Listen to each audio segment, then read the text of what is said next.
The French car manufacturer Peugeot has revealed the updated version of the 9X8 Hypercar, which will debut in the World Endurance Championship in 2024.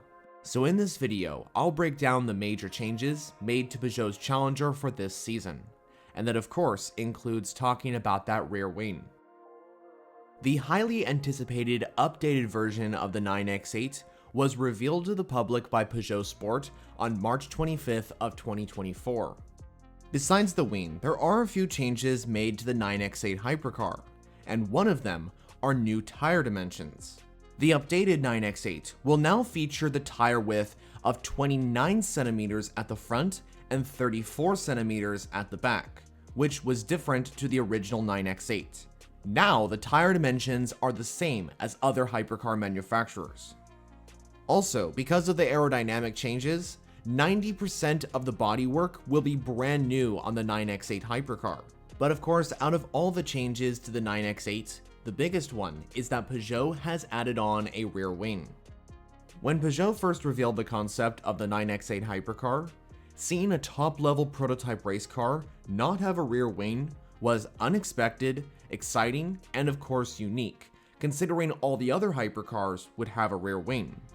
But ultimately, having a car with a very different design, including no rear wing, didn't translate into a lot of major success for Peugeot Sport. When the car debuted at Monza in 2022, from then on, the car wasn't super competitive.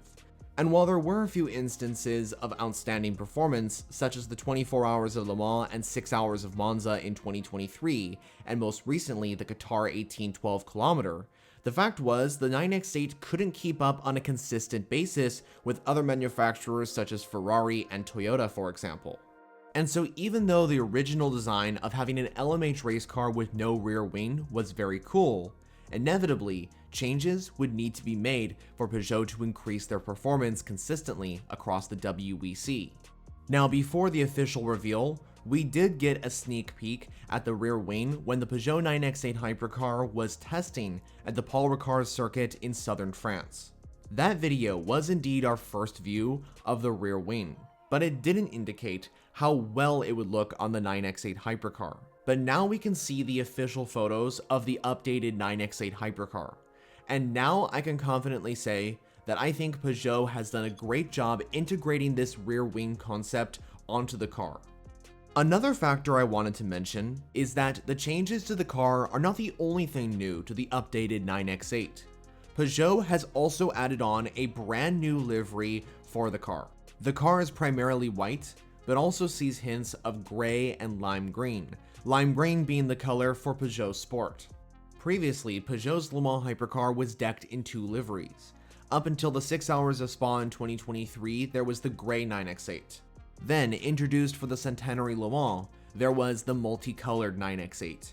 And in my opinion, that was one of the best hypercar liveries featured on an entry. But now, a new livery is here, and it will be introduced alongside the updated 9X8 once it makes its debut in the WEC. Speaking of its debut, let's talk about when it will start racing in the WEC. This new version of the 9X8 Hypercar will be introduced at the inaugural 6 Hours of Imola, which is the second round of the 2024 season, taking place on the third week of April.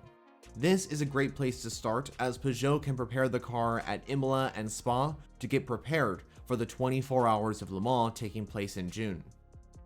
So those were my thoughts, but what do you think about the new and improved Peugeot 9X8 Hypercar? Do you like this new updated version, or do you prefer the original 9X8?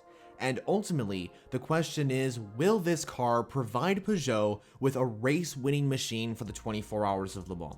Well, as always, let me know all your thoughts down in the comments. Thank you for watching. If you haven't already, I suggest subscribing. The reason why is because I make endurance racing content mainly on WEC and IMSA every week. And if you want to watch more videos, there's options on your screen. But for now, that's it from me. I'll see you in the next one.